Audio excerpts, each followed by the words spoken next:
அறிவித்தது திராவிட முன்னேற்ற கழக தலைவர், திராவிட முன்னேற்ற கழக தேர்தல் அறிக்கை. இதுவரைக்கும் நிறைவேற்றிருக்காங்களா? ஆக இன்றைய தினம் மத்திய அரசாங்கம் 100 நாள் வேலை திட்டத்தை 125 நாட்களாக உயர்த்தி இருக்குது. பாராட்ட மனம் இல்லை. ஆனா அதுல பெயர் மாற்றம் சொன்னீங்க, அந்த பெயர் தொடர வேண்டும் என்று நாங்கள் கோரிக்கை வச்சிருக்கிறோம். எங்களுடைய பேட்டியிலே வந்திருக்குது சார், என்னுடைய அறிக்கையிலே வந்திருக்குது.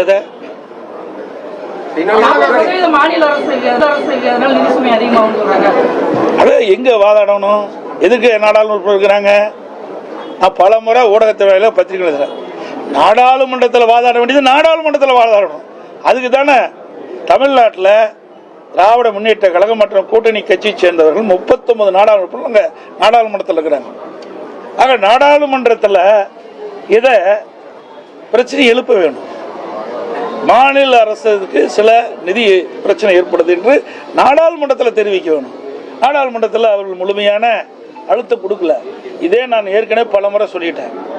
அனைத்து இந்திய அண்ணா திராவிட முன்னேற்ற கழகம் பாரதிய ஜனதா கூட்டணியில் அங்கம் வைக்கின்ற பொழுது காவிரி நதிநீர் பிரச்சனை உச்ச நீதிமன்றத்தில் தீர்ப்பளிக்கப்பட்டது. அந்த தீர்ப்பை அமுல்படுத்த காலதாமதம் செய்தது மத்திய அரசு.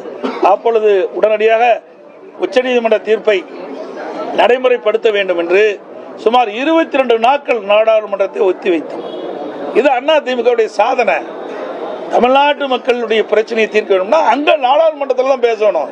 சும்மா வெற்றி அறிக்கை விட்டுட்டு மலுப்பலான பதில் கொடுத்து மக்களை ஏமாற்றக்கூடாது. தமிழகத்தோட கடன் 9 லட்சம் கோடியே 55,000 தாண்டி இருக்கு. இன்னொன்னு இந்த நிதியாண்டுல மட்டுமே 65,000 கோடி ரூபாய் வட்டி மட்டுமே கட்டப்பட்டிருக்கு.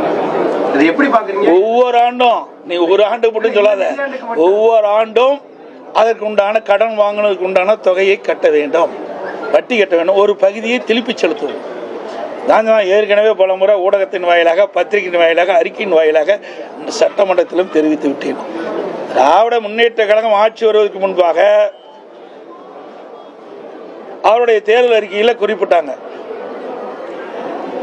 தமிழகத்தில் இருக்கின்ற பொருளாதார சூழ்நிலை கருதி அதற்கென்று ஒரு குழு அமைப்பதாக சொன்னாங்க.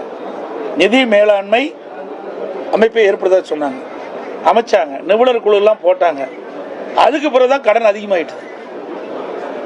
73 ஆண்டு காலமாக பல கட்சிகள் தமிழகத்தை ஆண்டன.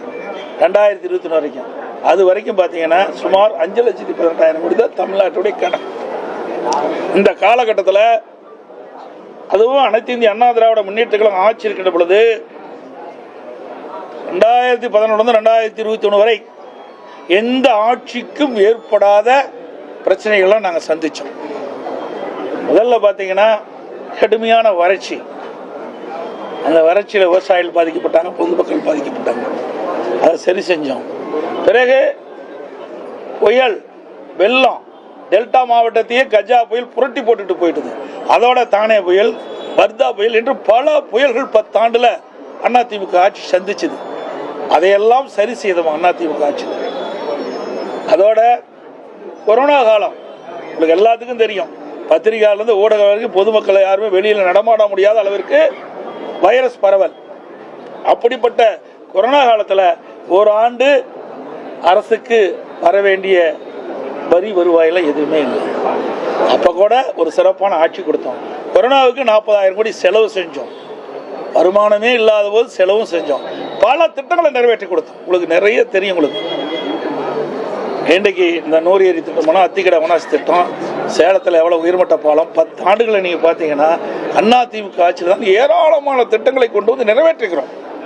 நல்ல சாலை வசதி, நல்ல பாலங்கள், நல்ல கல்லூரிகள், மருத்துவக் கல்லூரி, சட்டக்கல்லூரி, கலை மற்றும் அறிவியல் கல்லூரி, இப்படி நிறைய திறந்து நிறைய வளர்ச்சி பணிகளை மேற்கொண்டோம். திமுக ஆட்சியில் என்ன செஞ்சாங்க? கடனை மட்டும்தான் வாங்கிட்டு இருக்கிறாங்க.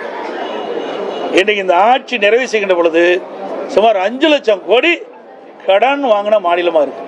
இந்தியாவிலேயே கடன் வாங்குவதில் முதல் மாநிலம் தமிழ்நாடு.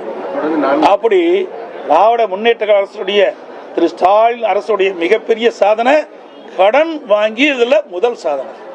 தமிழகத்துல வரலாறு காணாத அளவுல தங்கம் விலை உயர்ந்திருக்குது. தமிழ்நாட்டுல ரொம்ப அதிகமா இருக்குது. அதிமுக ஆட்சி மீண்டும் வர பட்சத்துல உங்களோட பழைய திட்டமான தாடிக்கு தங்கம் திட்டம் மாதிரி அதாவது தங்கங்கிறது இங்க இல்ல, சர்வதேச அளவில் நடக்கிறது. அதை நாம விலை நிர்ணயம் பண்றது இல்ல. திட்டம் அந்த காலகட்டத்தில் அதிமுக ஆட்சி கொடுக்கப்பட்ட வாக்குகளின் அடிப்படையில் தாலிக்கு தங்கம் வழங்குகின்ற திட்டம் தொடரும் ஏற்கனவே சொல்லிட்டாச்சு. ஒரே ஆண்டு 2வது முறையாக ரயில் கட்டணம் உயர்ந்திருக்குது. ரயில் கட்டணம் உயர்ந்துன்னு அறிவிச்சிருக்கிறாங்க. அப்போ இன்றைக்கு சூழ்நிலைக்கு தகுந்தவாறு இன்றைக்கு விலைவாசி உயர்வு, எரிபொருள் உயர்வு, அதில் உரிபாகங்கள உயர்வு, இதையெல்லாம் நமக்கு சம்பள உயர்வு, இதையெல்லாம் கணக்கிட்டு தான் அவ்வப்போது உயர்த்துவாங்க. நம்முடைய சேலம் வரைக்கும் ஒரு 5 ரூபா உயர்த்துறதுக்காக 2 பைசா உயர்த்துக்கா சொல்கிறாங்க. ஒரு கிலோமீட்டர் 2 பைசா உயர்த்துக்கான்னு சொல்கிறாங்க. இதை கூட இப்போ அரசு, இந்த மத்திய அரசு பரிசீலிக்க வேண்டும் என்று கேட்டுக்கிறேன். இந்த ரயில்வே கட்டணத்தை கூட இது குறைப்பதற்குண்டான நடவடிக்கை அவர்கள் எடுக்க வேண்டும் என்று நான் இந்த நேரத்தில் தெரிவிக்கிறேன். தமிழக